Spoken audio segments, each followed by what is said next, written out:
everyone, welcome to my channel named Study Miles with SS. Okay, last video में हम लोगों ने classification of assets start किया था and we completed till physical existence, that is tangible and intangible assets. यहाँ तक complete कर लिया था. एक लास्ट टॉपिक बचा था असेट्स का, that is on the basis of usages. Usages के बेसिस पे हमारे दो तरह के असेट्स होते हैं. First one is operating assets and the second one is non operating asset. Operating assets वैसे एसेट्स होते हैं जिनको बिजनेस में हम यूज़ करते हैं, डे टू डे ट्रांजैक्शन जिनका होता है, जिनको डेली यूज़ जिनका ज़्यादा करते हैं, उन एसेट्स को हम क्या कहते हैं, ऑपरेटिंग एसेट्स, जो ऑपरेशंस में होते हैं. Okay, and on the other hand non operating assets कैसे एसेट्स होते हैं, वैसे जिनका बिजनेस में कम यूज़ होता है, ओके, या ना के बराबर यूज़ होता है, वैसे एसेट्स को नॉन ऑपरेटिंग एसेट्स कहते हैं. ऑपरेटिंग एसेट्स क्या कह रहा है, assets which are required for the current day to day transactions. ठीक है, in simple words assets that a company uses for producing a product और सर्विसेज आर ऑपरेटिंग एसेट्स. जो डे टू डे ट्रांजैक्शन में जो use होता है, जो assets, उनको हम क्या कहते हैं, ऑपरेटिंग एसेट्स.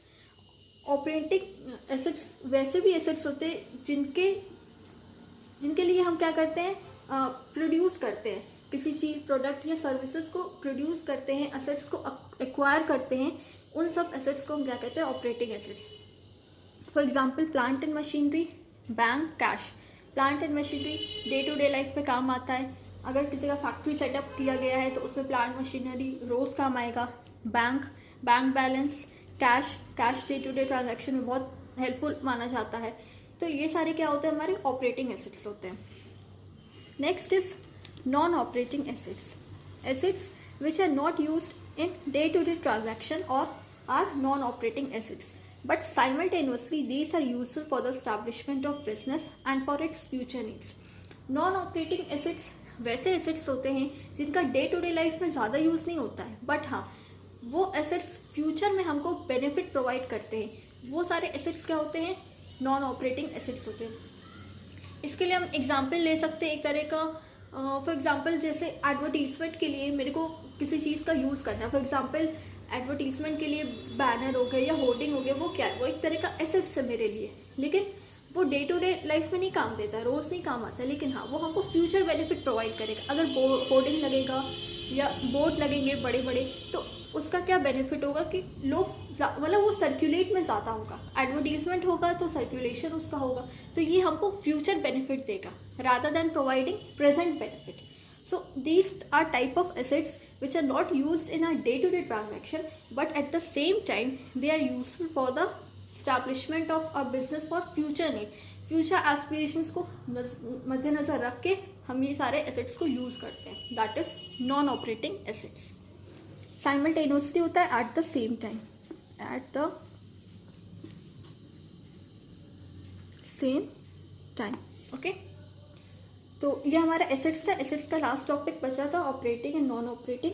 आज हम लोग स्टार्ट करेंगे difference between accounting and accountant क्या होता है. ओके,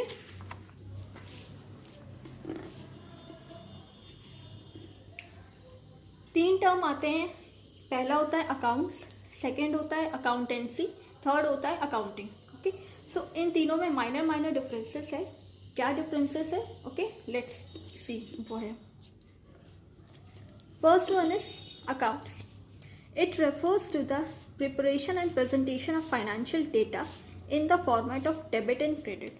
Accounts क्या होता है, accounts को हम क्या करते हैं, प्रिपेयर करते हैं या प्रेजेंट करते हैं. अब यहाँ पे बुक्स ऑफ अकाउंट्स में हम उसको अकाउंट्स को प्रेजेंट करते हैं. Okay, and presentation of financial data के फॉर्मेट में, डेटा के फॉर्म में हम उसको प्रेजेंट करते हैं. कहाँ पे, डेबिट का आइटम डेबिट साइड में एंड क्रेडिट का आइटम क्रेडिट साइड में. डेबिट क्रेडिट होता है ना, इधर होता है हमारा डेबिट, इधर होता है हमारा credit.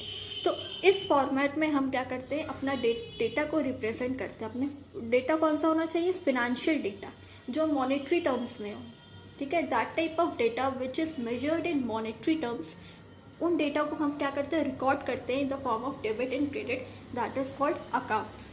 Okay, hope so this one is clear to you.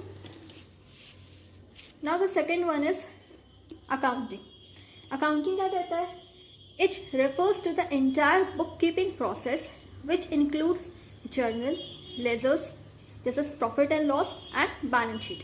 देखो अकाउंटिंग, किसी भी वर्ड में अगर आईएनजी लग जाता है तो वो क्या होता है, वो एक तरह का प्रोसेस होता है, एक तरह का मेथड होता है. वो कोई भी वर्ड में, अकाउंटिंग हो गया आपका, बहुत सारे से कोई भी वर्ड आप ले लो जिसमें भी आईएनजी लग जाता है.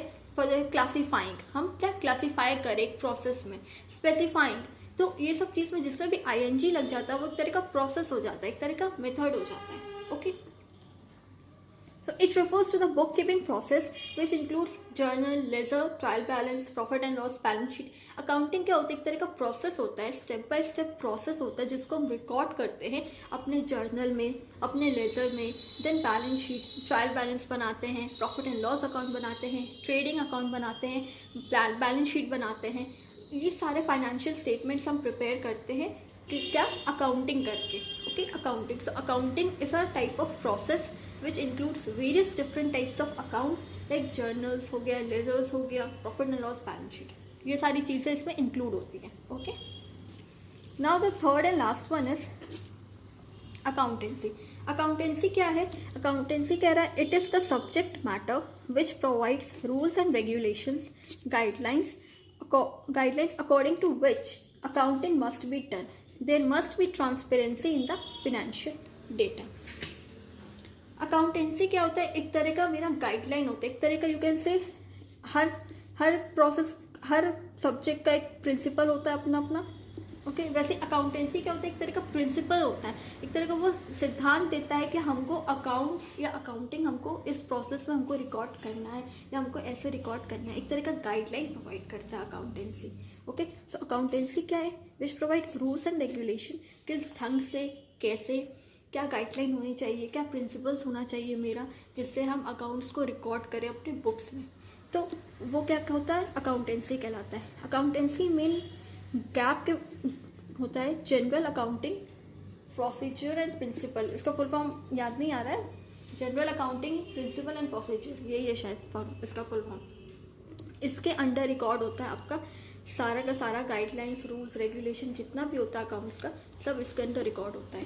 Okay, so there must be transparency in the financial data. Financial data में ट्रांसपेरेंसी होनी चाहिए. दैट इज कोई भी किसी भी तरह का डेटा आपका हिडन नहीं होना चाहिए, हिडन डेटा नहीं होना चाहिए. डेटा ट्रांसपेरेंट होना चाहिए, एकदम क्लियर होना चाहिए, एकदम कंसाइज होना चाहिए डेटा.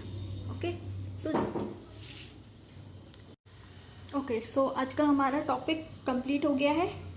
हमने आज किया on the basis of usage में दो तरह के assets, operating and non operating assets. Then we did what is accounts, what is accounting and what is accountancy.